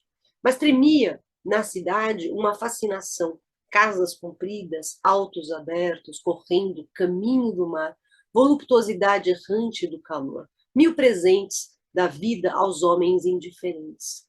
Meu coração bateu forte, meus olhos inúteis choraram. O mar batia em meu peito, já não batia no cais. A rua acabou, quede as árvores. A cidade sou eu, a cidade sou eu a cidade, meu amor. Bom, é um coração numeroso, você vai ter aqui no texto uma série de elementos que remetem a essa perspectiva de um coração, né, grandioso, numeroso, né, que cabe em muitas coisas. Onde aconteceu isso? Foi no Rio, tá? Vamos lembrar que o Drummond, né, ele vem de Minas para o Rio de Janeiro. Embora aqui eu tenha um eu lírico, né, a gente faz aquela diferença entre o autor e o eu lírico, esse eu lírico também, né, de uma certa forma, veio de Minas, tá aqui, ó, tá? O vento vinha de Minas para o Rio de Janeiro, tá bom? Esse é um homem, como o coração dele é numeroso, a gente pode pensar na ideia de pluralidade, tá certo? Então, é um coração plural. Na verdade, seria um coração conciliador, né? E justamente conciliador por causa dessa pluralidade aqui, né? É no Rio, né? O Rio de Janeiro, a ideia que a gente tem aqui é de urbanização, né? E essa proposta de urbanização é que faz com que a gente tenha um processo de transformação desse eu lírico, né? Essa urbanização que transforma esse eu lírico, não é? Esse espaço urbano, ou, se você preferir, né, um espaço desenvolvido, né, no sentido de urbanidade, né, ou de urbanização, tá bom? Eu passava na vida quase meia-noite. O que ele vê na vida quase meia-noite? Bicos de seio batiam nos bicos de luz e estrelas inumeráveis, né? Então ele vê a figuras femininas, né? Ele vê mulheres nessa avenida quase meia-noite, né? Havia a promessa do mar. Bom, mar, vamos lá. Ideia de litoral, né? Então, mar aqui associado ao Rio de Janeiro, tá certo? Bom, estilintava abafando o calor que soprava no vento e o vento vinha de Minas. Olha só, a literação, ó, o vento soprava, vento vinha, né? Você tem aqui a aliteração, né? Repetição do som consonantal, né? Essa repetição desse remete ao som do vento, é como se o vento de Minas estivesse ecoando, né, nessa noite, nesse passeio noturno que o Eurípides faz no Rio de Janeiro. E essa Minas aqui te dá a ideia, né, de, digamos assim, uma calmaria, né, uma tranquilidade maior do que a do Rio de Janeiro, tá certo? Bom, aí ele coloca assim para a gente. Meus paralíticos sonhos, desgosto de viver. A vida para mim é vontade de morrer. Então, onde é que a gente tem essa perspectiva do desgosto de viver? Nos paralíticos sonhos. Onde eram os paralíticos sonhos? Né? Os paralíticos sonhos em Minas. Tá certo? Aquele, digamos, aquela tranquilidade, aquela coisa parada, né? Mineira, que é bem típica da poesia do Carlos Drummond de Andrade. A vida para mim é vontade de morrer. Por quê? A gente tem uma certa inadaptação do eu lírico. É essa incapacidade de se adaptar que faz com que ele tenha realmente a vontade de morrer. Né? E principalmente uma cidade que está acordada, né? Mesmo à noite, uma cidade em movimento. Né? Minas, né, a gente vai associar a paralisação. tá bom? Enquanto que o Rio de Janeiro ele vai estar vinculado ao movimento, mesmo um movimento noturno, tá? Faziam de mim homem realejo imperturbavelmente na galeria Cruzeiro Quente Quente, e como não conhecia ninguém, a não ser o doce vento mineiro, nenhuma vontade de beber, eu disse, acabemos com isso, tá vendo aqui, ó? Esse acabemos com isso remete para a gente essa ideia de inadaptação e esse desejo de morrer aqui, tá certo? Note que ele não conhece ninguém. Como ele não conhece ninguém, há um outro problema aqui desse eu lírico que se chama solidão, tá certo? Solidão do eu lírico, né? Note que essa solidão te dá a ideia de um sentimento negativo, mas o doce vento mineiro, ó, como ele é doce, essa ideia de Minas te dá a ideia de um aspecto positivo. Que, aliás, você vai ter bem isso, né? O Rio de Janeiro vai ser associado ao negativo, e Minas Gerais está associado aos aspectos mais positivos, tá? Mesmo sendo mais paralisado, tá legal? Mas tremia na cidade uma fascinação, casas compridas, há um fascínio, há um desejo, o desejo de descoberta, tá? Do eu lírico, o desejo de desvendar o mistério da grande cidade, né? Mas tremia na cidade uma fascinação, casas compridas, altos abertos, correndo caminho do mar, voluptuosidade errante do calor. Né? Mil presentes na vida do homem, aos homens indiferentes, que meu coração bateu forte, meus olhos inúteis choraram. Então, repara, a gente tem aqui, quando ele olha para a cidade, há um processo de identificação desse eu lírico com a cidade. Tudo bem? Entre o eu lírico e a cidade. Ele se identifica, né? Ele consegue perceber que há uma possibilidade de existência ali. O mar batia em meu peito, já não batia no cais. Então, o mar, né, já faz parte de quê? Já está dentro desse eu lírico. Esse mar já está interiorizado. Vamos lembrar que Minas não tem mar, Rio de Janeiro tem mar. Né? A rua acabou, quede as árvores. Quede, cadê? Né? Onde estão? Certo? Isso aqui é o mineirês, mais uma vez. Né? A cidade sou eu, pronto. Ó, a cidade sou eu. Né? A cidade sou eu, a cidade, meu amor. Então, aqui, o que você tem? Você tem uma confissão desse eu lírico. Né? Ele está confessando o quê? Ele está confessando o amor dele, né? Ou melhor, a paixão dele, né? Por essa novidade, né? Que se instala na vida dele, que é justamente a cidade. Tudo bem? Porque então é um passeio aí, né? Pelo projeto de existência diferenciada, né? Em relação ao que era antes e ao que é depois. Ao que era antes em Minas, o que é agora no Rio de Janeiro. Né? Então, esse coração numeroso, esse coração plural, né? Que reúne dentro dele tanto afeto, de uma certa maneira, por uma Minas de passado, quanto por um Rio de Janeiro de presente, de momento presente. Por mais que esse Rio de Janeiro lhe cause algum tipo de temor ou algum tipo de susto.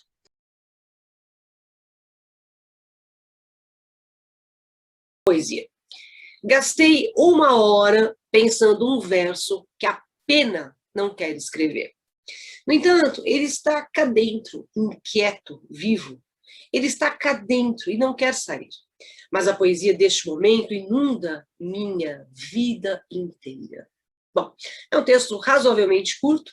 Você observa claramente que, se a gente fosse colocar naqueles campos temáticos, né, que o Drummond fez da obra dele, aqui seria a própria poesia, porque é um texto metalinguístico, né? É o verso falando sobre ele mesmo, né? Então, se você observar, é a poesia falando sobre ela mesma. Então, aqui, ó, o verso, o que é verso? O verso é cada linha da poesia, né? Então, o verso está falando sobre quem? Sobre ele mesmo. A poesia fala sobre quem? Sobre ela mesma. Isso a gente chama de metalinguagem. Tudo bem? É uma linguagem a respeito dela mesma. Simplificando, isso é metalinguagem, tá?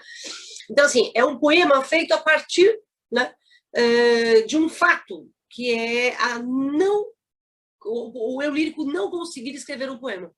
Olha só, gastei 1 hora pensando num verso que a pena não quer escrever. Na verdade, ele pensa o verso, mas a pena, o que é a pena? É o que ele usa para escrever. Então, a pena não quer escrever, né?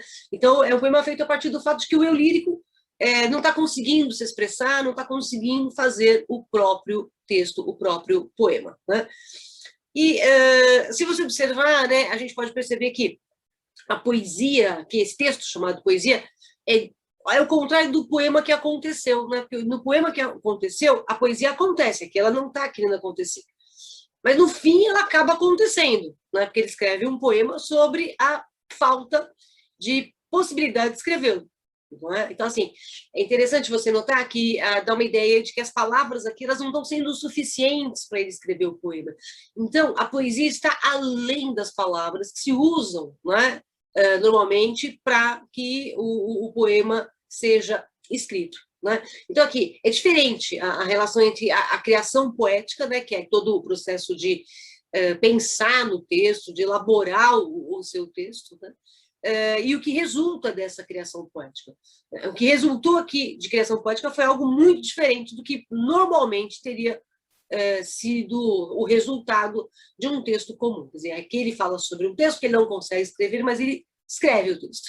Né? Isso é muito, muito interessante. Então, assim, a poesia aqui é quase uma entidade metafísica, né? Porque ela surge, né, a partir dela mesma. Quer dizer, o poema, ele surge, ele acontece, né? A gente pode dizer assim, é um poema que acontece apesar dos esforços do sujeito, né? O poema acaba acontecendo naturalmente, mesmo ele dizendo que não conseguiria escrever um poema. Gastei 1 hora pensando num verso. O poema ele não acontece, embora ele tenha gastado 1 hora, não é, pensando no poema, mas acaba acontecendo. Estou meio redundante hoje, né? Mas é justamente isso. Não é? Quer dizer, é o exercício poético aqui que resulta justamente da não capacidade de escrever um texto, ou achar que não tem essa capacidade e ele consegue escrever. Quer dizer, na verdade, o que ele não consegue escrever aqui é o indizível, né? A poesia, muitas vezes, ela diz o que é indizível, né? O que não é para ser colocado com clareza no papel. Aliás, ele coloca isso, ó, o poema está cá dentro, o poema está vivo. O que acontece com esse poema? Ele não consegue sair para o papel. Então, ou melhor, é a dificuldade, né? A gente pode dizer aqui que a gente tem a dificuldade do eu lírico é justamente de colocar em palavras, né, aquilo que está lá dentro. Né? Ele não consegue colocar em palavras, digamos assim, o estado afetivo dele, né? O que está acontecendo dentro do seu próprio eu. Né? Mas, veja, ele está cá dentro, inquieto, vivo, quer dizer, inquieto, ele está querendo sair. Mas ele não está conseguindo colocar o texto para fora. Né? Ele está vivo, então ele quer sair de dentro do eu lírico para ganhar forma como texto poético. Né? Ele está cá dentro e não quer sair, isso lembra até para a gente um pouquinho, é uma concepção meio romântica, né, do exercício poético, quer dizer, aquilo que a gente sente e não consegue expressar com palavras. Né? Embora tenha muita gente que fala assim, eu não tenho palavras para exprimir o que eu estou pensando. Muita gente diz isso porque não tem outra coisa para falar, não consegue falar outra coisa, então diz isso. Aqui não. Aqui ele não está conseguindo transformar a sua emoção em texto poético. Né? Mas a poesia, deste momento, inunda a minha vida inteira. Quer dizer, o poema não acontece, mas o que acontece? O momento acontece. Tá? Então, qual é a importância aqui? É o que se vive no momento. Né?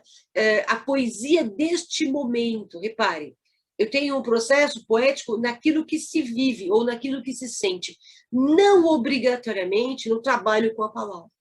Então, a poesia, ela não, nesse caso, né, ela não necessita, ela não demanda palavras. Porque é uma poesia para você sentir. Tudo bem? A poesia aqui é para você sentir, não é uma poesia para você obrigatoriamente ler. Tá legal? Quer dizer, realmente essa poesia ela tem uma vida própria, né? Eu gastei 1 hora pensando num verso que a pena não quer escrever. Mas ele está pensando. Então, se ele está pensando, onde é que está esse texto? Está dentro dele. Também está no sentimento dele. No entanto, ele está cá dentro. Ele quem? O verso. Tá? Deixa eu trocar de cor aqui. Vai ficar muito bagunçado. Né? Então, vamos lá. Quem é que está cá dentro? Esse ele refere-se a quem? Ao verso. tudo bem?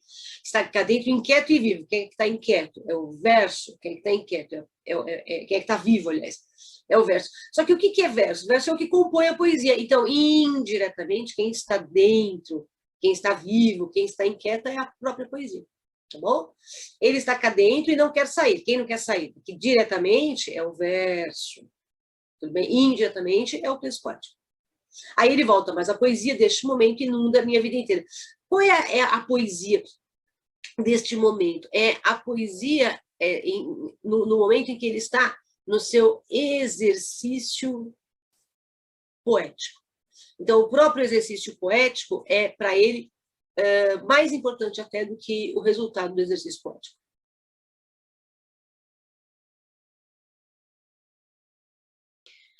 Festa no brejo. A saparia desesperada coacha, coacha, coacha. O brejo vibra, que nem caixa de guerra. Os sapos estão danados. A lua gorda apareceu e clareou o brejo todo. Até a lua sobe o coro da saparia desesperada. A saparia toda de Minas coacha no brejo humilde. Hoje tem festa no brejo. Bom, dá para você perceber aqui que o Drummond ele se vale de alguns ingredientes para zombar de algumas cenas poéticas. Por exemplo, a lua, né? A lua que encanta, né? Que acalenta os corações românticos, ela está presente aqui. E é interessante que ele vai associar essa lua à ideia dos sapos que estão coachando, né, para a lua. É um texto de bastante objetividade, né, em que tudo que está aqui é exatamente o que está aqui. Então, por exemplo, o sapo é o sapo, o brejo é o brejo, a lua é a lua. Quer dizer, obrigatoriamente, ele está partindo de elementos comuns, né, para mostrar que tudo continua sempre da mesma maneira. Quer dizer, o mundo não muda, as coisas não mudam, elas se mantêm, e se mantêm de uma forma monótona. Então, é a monotonia da vida. Agora, o que é curioso é que ele fala de sapo, né? E quando a gente pensa em sapo, principalmente pensando-se na primeira geração modernista brasileira, a gente vai lembrar do poema Os Sapos, do Manuel Bandeira. E no poema Os Sapos, o Manuel Bandeira faz uma grande crítica, e ele é extremamente agressivo, com a poesia parnasiana. E aqui o Drummond está retomando essa crítica que o Bandeira fez na poesia Os Sapos, apresentando para a gente aqui exatamente uma ideia de alguns poetas parnasianos que estariam ali em Minas, e eles seriam a saparia. Essa saparia, né, seriam esses poetas parnasianos mineiros. Festa no brejo, né, é brejo, né, é provinciano, há uma certa humildade, né, e é aquela realidade mineira que se percebe pela referência, né, lá no finalzinho do texto, se você observar, né, exatamente aquele fala, que é a saparia de Minas, tá? Então, se é a saparia de Minas, é, obviamente, Minas Gerais. Então, ele está se referindo às pessoas, os ingredientes aqui são essencialmente mineiros. Então, é a terra natal. Então, se a gente fosse enquadrar lá naqueles tópicos, né, que o Drummond faz da sua obra, que não deixa de ter a terra natal. Notem que a gente tem a coloquialidade, né? Olha aqui, ó. O brejo vibra que nem. Tá? Então, aqui você tem nitidamente a linguagem coloquial presente. Os sapos estão danados. Bom, primeiro, a saparia coacha desesperado. Para dar essa ideia de desespero, o que ele faz? Ele repete 3 vezes o coacha. E para dar ideia de som também, né? É onomatopaico isso aqui, ó. Coacha, coacha, coacha, da ideia do som dos sapinhos coachando. O brejo vibra que nem caixa de guerra, quer dizer, aquele barulho, de novo a ideia da intensidade do som. Agora, esses sapos estão danados. Ora, danados aqui, você pode pensar em danados como zangados, tá legal? Então, uma ideia deles estarem zangados. Mas também você pode ter uma ideia de uns sapos endemoniados, não é? Então, demoníacos aqui. Opa, coloquei o acento no lugar errado, né? Então, vamos corrigir esse acento aqui, tá bom? É lá no demoníacos, né? Essa saparia demoníaca que a gente tem. Então, os sapos estão coachando, mas para quem que eles coacham? Para quem aparece. Então, a lua gorda apareceu. Então, quando a lua gorda aparece, clareia o brejo, né, o coro da saparia fica desesperado, porque apareceu um ingrediente, né, típico de poesia tradicional. tudo bem? Mais do que poesia tradicional, aquela poesia romântica, não é? Que eu acabei de citar, os apaixonados adoram olhar para a lua, não é? Então, os sapos estão coachando agora para a lua. Agora, o que é interessante é que esses sapos coachando para a lua parece uma coisa meio da ideia de cachorro, né? Quando o cachorro fica latindo para a lua, que é uma ideia mais comum de poesia, o Drummond transforma em sapos, né?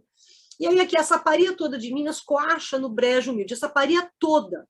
Olha, se eu pensar que essa saparia podem ser os poetas vinculando lá ao poema, deixa eu apresentar aqui para vocês, ao poema, aliás, se eu fosse vocês, eu daria uma lidinha nos sapos do Manuel Bandeira, tá?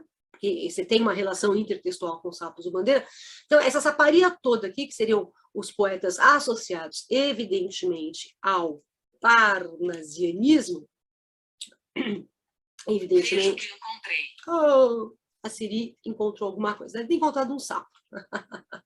Tá? Então, vamos lá. Não vou cortar esse vídeo, não, senão a gente não anda com a matéria. Então, aqui, esses poetas estão associados ao parnasianismo, né, como eu estava comentando.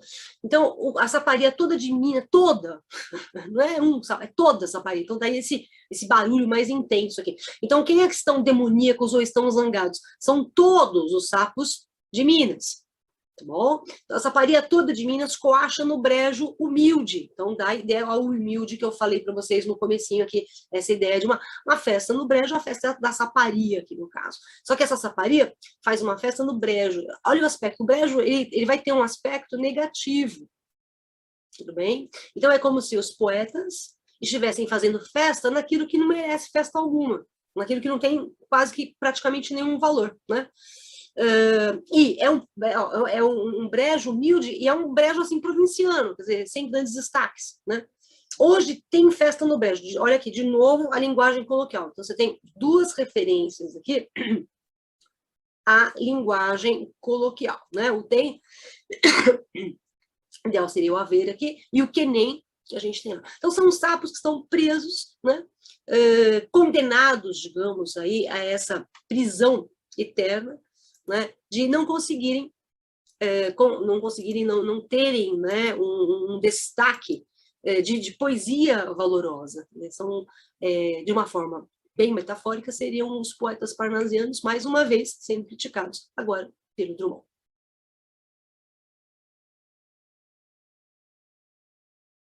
Jardim da Praça da Liberdade. Vamos ler comigo? Verdes bulindo, sonata cariciosa da água, fugindo entre rosas geométricas, ventos elíseos, macio. Jardim tão pouco brasileiro, mas tão lindo. Opa, vamos lá, vai. Aí. Paisagem sem fundo. A terra não sofreu para dar estas flores, sem ressonância. Ó minuto que passa, desabrochando em floração inconsciente. Bonito demais, sem humanidade. Literário demais. Pobres jardins do meu sertão, atrás da Serra Curral, nem repuxos frios, nem tanques langues, nem bombas, nem jardineiros oficiais. Só o mato crescendo, indiferente, entre sempre vivas, desbotadas, e o olhar desditoso da moça desfolhando mal me queres. Jardim da Praça da Liberdade, Versalhes, entre bondes, na moldura das secretarias, compenetradas. A graça inteligente da relva compõe o sonho dos verdes. Proibido pisar no gramado. Talvez fosse melhor dizer. Proibido comer o gramado. A prefeitura vigilante vela a soneca das ervinhas. E o capote preto do guarda é uma bandeira na noite estrelada de funcionários. De repente, uma banda preta, vermelha, retinta, suando, bate um dobrado batuta na doçura do jardim. Repulsos, espavoridos, fugindo. Bom, vamos voltar aqui no início, né? Em que ele coloca para a gente, primeiro, ele faz aí uma dedicatória, né? O poema No Jardim da Praça da Liberdade é dedicado ao Gustavo Capanema. Gustavo Capanema era secretário do Interior de Minas Gerais, né? Isso entre 1930 e 1933, e o Drummond trabalhou com o Gustavo Capanema, né? E era amigo do Gustavo Capanema. tá bom?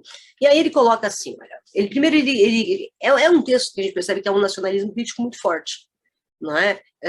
Veja, se a gente fosse enquadrar naqueles campos temáticos, né, que o Drummond fez da sua poesia, a gente enquadraria esse aqui na terra natal. Porque ele está falando do Jardim da Praça da Liberdade, que fica lá em Minas. Ele está falando da terra dele, né?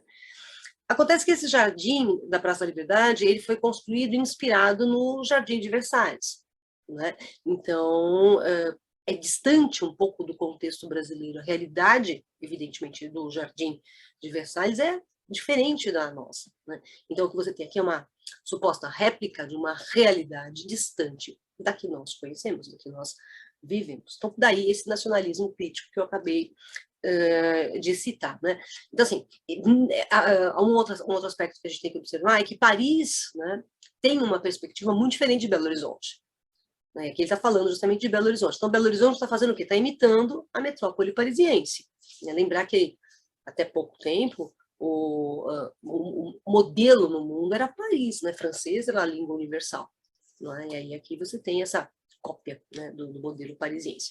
E aí ele fala verdes bulindo, né, sonata cariciosa da água fugindo entre rosas geométricas. Quando ele coloca que as rosas aqui elas são geométricas, é porque elas são projetadas. Então é um jardim projetado, geometricamente projetado. Ele não é um jardim natural, como o Jardim do Sertão, que ele vai citar logo depois, lá na outra história. Pobres jardins do meu sertão, atrás da Serra do Curral. Eles são muito diferentes desse jardim totalmente projetado. Né? Ventos elíseos, macio, né? Então toda uma perspectiva de perfeição. Né? A gente pode até associar que esse Jardim da Praça da Liberdade ele é tão formalmente projetado, ele é tão perfeitinho, que até a gente pode associar aquela ideia de perfeição que os parnasianos tanto defendiam. Né? Jardim tão pouco brasileiro, tá aí, ó. Entendeu? E aí você tem esse nacionalismo crítico, mas tão lindo. Quer dizer, ele não aceita esse jardim, né, como uma nossa realidade, porque ele é um jardim que é projetado sem, digamos assim, a humanidade mineira, né, sem o sentimento mineiro, né, mas sim com o sentimento estrangeiro. Mas ele admira, né, ele diz que é bonito, né, realmente é bonito, mas não é nosso, né, não é a nossa realidade. Paisagem sem fundo. A terra não sofreu para dar essas flores, quer dizer, não são naturais. Como o jardim foi projetado, as flores foram colocadas, elas foram escolhidas. Então, não é o jardim natural lá do sertão, né, em que a natureza, as plantinhas que crescem ou que nascem, elas nascem naturalmente. Não é um jardim projetado lá no sertão. Né? É uma natureza, eu vou aqui ser redundante, é uma natureza natural. Essa natureza do Jardim da Praça da Liberdade é uma natureza artificial, porque ela é projetada. Não que as flores são flores de verdade, não é no sentido de que é flor de plástico, não é isso. Mas como é um jardim todo projetado, aquela natureza se formou por uma interferência da mão humana, tá? Não pela própria natureza, tá bom? A terra não sofreu para dar essas flores. Sem ressonância, ó minuto que passa desabrochando em floração inconsciente. Né? É uma floração que vai surgindo ali, de acordo com os valores que devem ser atribuídos a esse jardim, que vai ser um jardim que as pessoas vão olhar e falar assim, nossa, que lindo, né? Porque ele é muito perfeitinho. Bonito demais, aliás, ele coloca, ele é bonito demais, mas sem humanidade. Né? Por quê? Porque ele é projetado tecnicamente. Aliás, ele usou a palavra, né? Rosas geométricas. Ele foi projetado geometricamente, racionalmente. Literário demais. E aí é que eu estou associando a poesia parnasiana também, porque a poesia literária, que é técnica demais, né? Sem humanidade, técnica demais, artificial demais, é a poesia parnasiana. Então, assim como a paisagem natural aqui, aliás, não é natural, ela é projetada, a poesia parnasiana também não é uma poesia de sentimento natural, é uma poesia projetada. Tá? E ele coloca assim para a gente, né, a referência, né, aos pobres jardins do meu sertão, né, atrás da Serra do Curral, nem repuxos frios, nem tanques langues, nem bombas, nem jardineiros oficiais. Quer dizer, esses ingredientes são os ingredientes do Jardim da Praça da Liberdade. Então, o que você tem? Você tem os repuxos lá no chafariz, né? Você tem o tanque, você tem as bombas, né? Que fazem com que o jardim se movimente. Você tem os jardineiros oficiais, que é o pessoal uniformizado, que cuida desse jardim, principalmente que o Jardim da Praça da Liberdade, ele é um jardim que fica em frente ao Palácio do Governo de Minas Gerais. Né? Então é aquela coisa bem assim, o Palácio do Governo de Minas Gerais, ele é um centro de referência política, administrativa, econômica, né, do estado de Minas Gerais. Então, o jardim em frente também tem que ser uma referência de beleza, de perfeição, de que está tudo certinho ali. Né? Você tem a associação. Se o jardim é bem cuidado, está tudo certinho, o que há atrás do jardim, que é o palácio, lá também tudo deve ser cuidado e deve ser tudo muito certinho. Só o mato crescendo, onde? No sertão. Indiferente, entre sempre vivas desbotadas. Sempre viva é uma flor, né? Que seca e dá aquela aparência de sempre viva. E o olhar desditoso da moça desfolhando mal me quer. Quer dizer, lá tudo é muito espontâneo. Lá é tudo muito natural. Diferente do artificialismo no Jardim da Praça da Liberdade. Jardim da Praça da Liberdade, Versalhes entre bondes, na moldura das secretárias compenetradas, a graça inteligente da relva compõe o sonho dos verdes. Quer dizer, tudo é mecanizado, até o comportamento de quem trabalha ali, tá? No jardim e no palácio. Tá? E aí vem uma coisa muito contraditória, né? Esqueci de virar. Vamos virar. Proibido pisar no gramado. Proibido. Mas o jardim não se chama Jardim da Praça da Liberdade? Se é o Jardim da Praça da Liberdade, não podia ser proibido pisar no gramado. Né? Talvez fosse melhor dizer proibido comer o gramado. Ele está sendo irônico aqui, completamente irônico. Né? A prefeitura vigilante vela a soneca das ervinhas. Quer dizer, você não pode fazer nada nesse jardim. Então ele é um jardim que não é para o povo. Volta, é a ideia do jardim decorativo. Né? Que você não pode pisar na grama, você não pode, digamos, desfrutar do jardim, que ele é todo protegido, né? Tanto que a gente tem um vigilante ali. Né? E o capote negro do guarda é uma bandeira na noite estrelada de funcionários. Tem sempre alguém tomando conta do jardim para ninguém destruir o jardim. Né? Aqui você tem um espírito crítico bem modernista. Né? Se é um jardim, é para o povo. Né? Que, claro, você não deve destruir o jardim. Óbvio que você não deve fazer isso. Né? Mas não precisa colocar proibido pisar no gramado. Né? Normalmente a gente sabe que você pisa num gramado que está ali, bonitinho, né? Arrumado. Bom, e aí vem, de repente, uma banda preta, olha a musicalidade que vem aparecendo. Olha a musicalidade, de repente, uma banda preta. Tem BP, BP, BP, olha a interação. De repente, uma banda preta. BP, BP, a repetição do som das consoantes. Vermelha retinta suando, bate um dobrado batuta. De novo B, tá vendo? Bate um dobrado batuta. De novo a literação em B. Na doçura do jardim. Então, é um jardim que tem até uma banda. Essa banda uniformizada, tá certo? Que está tocando ali no jardim. Então, tudo muito mecanizado. Né? E os repuxos espavoridos fugindo. Né? Os repuxos são os jatos d'água do chafariz. Só que esses jatos d'água, eles estão fugindo com o quê? Por quê? Porque eles estão se sentindo ameaçados pela banda, pelo som da banda, que de uma certa forma está perturbando a paz, né, dos repuxos. Tudo bem? A paz dos repuxos. Então, por isso os repuxos espavoridos fugindo daquilo que quebra a monotonia, né, da vida nesse jardim da Praça da Liberdade. Acho que uma das coisas mais importantes aqui nesse texto é justamente essa ideia de contradição, né? Um jardim da Praça da Liberdade, em que a liberdade, você percebe, não houve liberdade no projeto do jardim, não há liberdade no uso do jardim. Não é? Você tem as proibições constantes, tá certo? Então, acaba sendo realmente uma perspectiva. O próprio nome do parque é uma grande ironia em relação a tudo que é proibido nele. Então, não é da liberdade.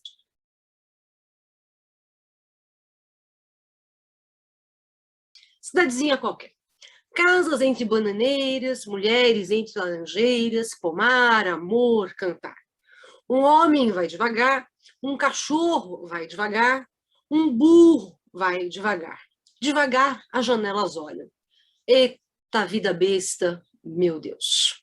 Bom, repare que é uma cidadezinha qualquer, né? Então, é um dia a dia de uma cidadezinha qualquer, você tem as casas, as bananeiras, né? As laranjeiras, o pomar, você tem o homem, o cachorro, o burro, tem as janelas também. Então, repare, é uma pequena cidade, você né? Não sei onde você está, mas todo mundo conhece cidades interioranas em que essa realidade é comum, é cotidiano dessa pequena cidade. Mas é curioso, porque o Drummond está sendo irônico aqui, né? Porque tudo vai devagar. Eu sou de São Paulo, eu estou aqui em São Paulo, e a gente costuma dizer que em São Paulo as pessoas não sabem andar devagar, né? A gente já acorda numa pilha danada e a gente anda, mesmo passeando, eu costumo dizer que a gente anda correndo mesmo passeando. Então, o ritmo de cidades pequenas, né, é um ritmo lento, se comparado ao ritmo das grandes cidades, tá bom? Então, é a vida interiorana. Se a gente for pensar naqueles campos temáticos que o Drummond elaborou, aqui seria como ele coloca, uma província esta, né? E no caso aqui, é a cidadezinha com um olhar meio mineiro, né? Aquele olhar drummondiano mineiro. Então, uma vida rotineira, mas, e aí vem o processo crítico, mas extremamente vazia. Essa vida é muito vazia. Ela é tão vazia que as pessoas se ocupam de ficar observando a vida alheia. As janelas olham. Né? E uma coisa muito curiosa é que ele iguala, né, homem, cachorro, burro, tudo devagar. Então, todos os ritmos, esse esvaziamento da vida aparece aqui nessa enumeração, né, de homem, cachorro, burro, né, que são elementos também do cotidiano, né? Toda cidade tem um homem, tem um cachorro, burro. Aqui em São Paulo, burros quadrúpedes nós não encontramos tanto na cidade. Né? Mas de vez em quando a gente vê um pessoal puxando, um animalzinho puxando uma carroça, né? Eu tô na capital de São Paulo, de vez em quando a gente também vê. Mas no interior isso é mais comum, cidades menores já é mais comum. Então, aqui eu tenho uma enumeração, como eu estava falando, né, de componentes concretos desse cotidiano, dessa cidadezinha qualquer, que de uma certa forma a gente pode até pensar, já que o Drummond é de Itabira, isso aqui não deixaria de ser uma reelaboração poética do retrato que o Drummond vê em Itabira. Agora, o devagar, né? Reparem que ele repete o devagar, então você tem aqui, né, o devagar aparece aqui, vamos lá, devagar, aparece aqui, aí aparece aqui, depois ele aparece aqui, e ele começa aqui também, ó, tem tudo, é muito devagar. Esse devagar remete à ideia de tédio, de monotonia, também dessa vida interiorana, desta cidadezinha qualquer. É uma cidadezinha qualquer que a gente tem. Bucólica, né, ó, bananeiras, laranjeiras, tá? Então, você não deixa de ter aqui o bucolismo presente, tá? Que não resolve a situação, a cidade continua sendo monótona, né? Agora, uma outra coisa que eu posso pensar, ó, ele iguala, né, o homem, o cachorro, o burro. Vamos lembrar, né, que tanto o homem, né, vou pegar aqui, ó, o homem, o cachorro e o burro, esses três elementos, eles são animais, né? Então, assim, ele iguala aqui os animais, né? No caso, o racional, que é o homem, ele iguala ao irracional, de acordo com a classificação tradicional de cachorro e burro, né? Se bem que eu acho que às vezes alguns cachorros são mais racionais que muitos seres humanos, mas não vamos entrar nessa polêmica que não vem ao caso, né? Agora, dá para você reparar que implicitamente eu tenho uma ideia aqui, uma ideologia de que o bom é a grande cidade, porque a vida besta, né? Ele menciona aqui vida besta. Qual é essa vida besta? É justamente essa vida interiorana, que é uma vida monótona e é uma vida vazia. Então, se a vida do interior é monótona e vazia, qual é a vida boa? A vida cosmopolita. Então, indiretamente, né, a gente tem, aqui ó, vou colocar para você, a gente tem um elogio indireto à vida cosmopolita. Tudo bem? A vida nas grandes cidades. Tá certo? Para a gente completar aqui, reparam que a gente tem, quando ele fala que as janelas olham, fiz bobagem, vamos lá, voltei. Quando ele coloca aqui as janelas olham, né? Vou mudar aqui de cor, vou colocar um verdinho. Então, ele coloca que as janelas olham, janela não olha, quem olha é quem está por trás da janela. Então, aqui você tem uma figura de linguagem que a gente chama de metonímia. Tudo bem? Além de, obviamente, ser também uma prosopopeia, tá? Ok? Então, uma prosopopeia, que janela não olha, quem olha quem está por trás dela. Tá bom? O ETA, né? Aqui, ó, o Mineirês de novo. Então, dá para a gente ter essa ideia de que essa cidade, né, que o Drummond está lançando aqui para a gente, né, é uma cidade mineira, né? ETA, bem caipira, bem mineiro, bem gostoso da gente ouvir, né? Então, é a linguagem coloquial, né, que volta a aparecer aqui para a gente, tá certo? E é um coloquial mais para o mineiro, mais para o interiorano, aliás, é uma cidadezinha qualquer do interior, não pode esquecer disso, tá bom? E assim, eita vida besta, meu Deus, quer dizer, é um conceito que ele lança para a gente sobre a vida. O que é uma vida besta? É essa vida devagar, é essa vida banal, né, que ele lança para a gente nos versos anteriores. Então, de uma certa forma, o que ele está fazendo aqui é rejeitando, né, a mesmice provinciana, mesmice dessa cidadezinha qualquer.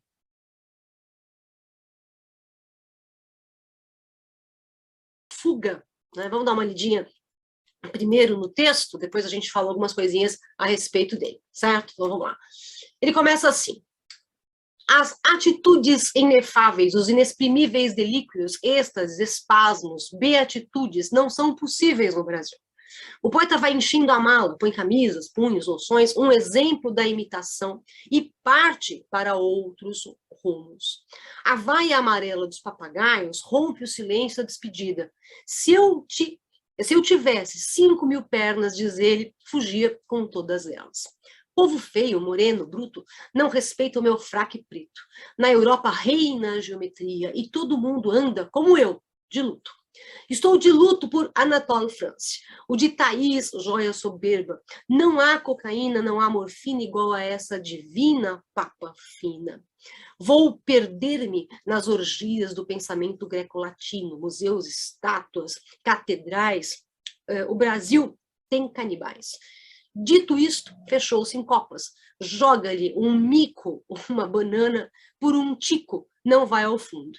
Enquanto os bárbaros, sem barbas, sob o Cruzeiro do Sul, se entregam perdidamente, sem anatólios nem capitólios, aos deboches americanos.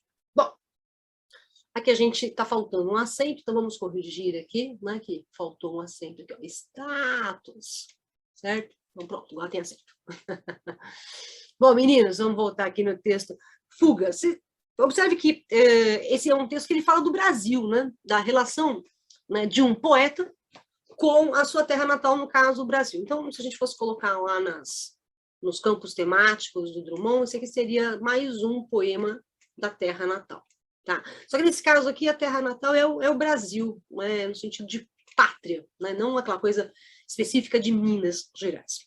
Bom, o que ele está criticando aqui é justamente o pendor clássico, né, das poesias, o pendor clássico do poeta que sonha com a Europa, que vê a Europa como um espaço melhor do que o Brasil, que vê a Europa de uma maneira idealizada e rejeita o Brasil. Repare que ele começa assim: as atitudes inefáveis, os inexprimíveis delíquios, êxtases, espasmos, beatitudes não são possíveis no Brasil. Então, se não são possíveis no Brasil, vão ser possíveis onde?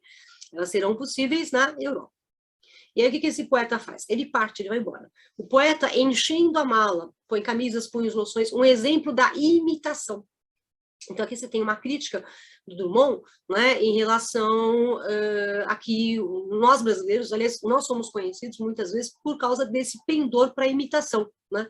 Então, a imitação aqui, os poetas, o que os poetas fazem? O que tem na bagagem, né, dos poetas? É a imitação. Então, é a poesia de imitação que esse poeta faz. Tudo bem? E qual é a poesia de imitação? A poesia, evidentemente, de cunho europeu. Depois isso se especifica melhor. A vaia amarela dos papagaios. Os papagaios representam o quê? Os papagaios vão representar o Brasil, né? A natureza brasileira. Então, os papagaios vaiam, né, a despedida, porque o poeta foi fazer as malas, não está indo embora.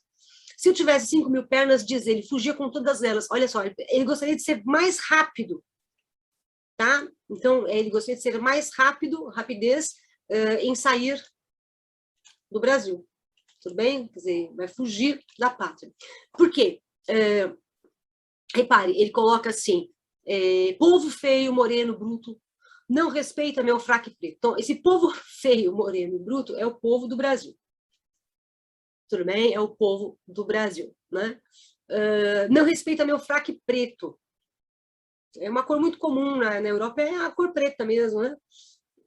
O Brasil é um país mais colorido em trajes, né? A África também, alguns países africanos são bem mais coloridos, né? A Europa é um país que os tons escuros de roupa são predominantes, né? Então, aqui, não respeita meu fraque preto. Então, ele se acha importante, porque ele usa um fraque, né? Então, a importância do poeta aqui fica bem claro, tá? Então, a importância, meu cachorro tá latindo e eu não vou refazer esse vídeo. Então, fica com o meu cachorro de fundo para quebrar a monotonia. Né? Na Europa reina a geometria, quer dizer, na Europa é tudo certinho. Né? Como ele acabou de falar de fraque preto, né? Até a indumentária das pessoas, tudo certinho, tudo muito regrado, essa geometria da ideia de regras, regras numéricas. Né? E todo mundo anda como eu, de luto. Então, você percebeu que o ideal dele é a Europa. Tá? E qual é o grande desejo dele? Sair, fugir, evadir-se do Brasil para a Europa. Então, estou de luto por Anatole. Anatole France é um poeta muito admirado pelo próprio Carlos Drummond de Andrade. Né?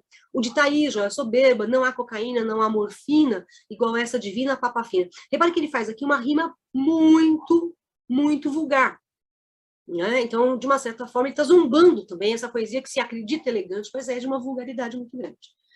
Vou perder-me nas orgias do pensamento greco-latino. Pronto. Tá? Então, o que ele vai fazer? Ele vai voltar, ele não vai voltar só à Europa, ele vai voltar à tendência clássica, acho que não vai dar para vocês enxergarem ali, deixa eu colocar mais para baixo, né? Porque senão eu acabo cobrindo ali com o meu vídeo. Então, essa referência aqui greco-latina, né? Então, é uma referência à poesia do classicismo, né? Aquela poesia lá do Renascimento. Tá? E Renascimento, classicismo é europeu. Tudo bem? A gente não tem classicismo no Brasil. No Brasil, a literatura começa a partir, na verdade, uma literatura sobre o Brasil é feita em 1500 com os textos escritos pelos viajantes estrangeiros.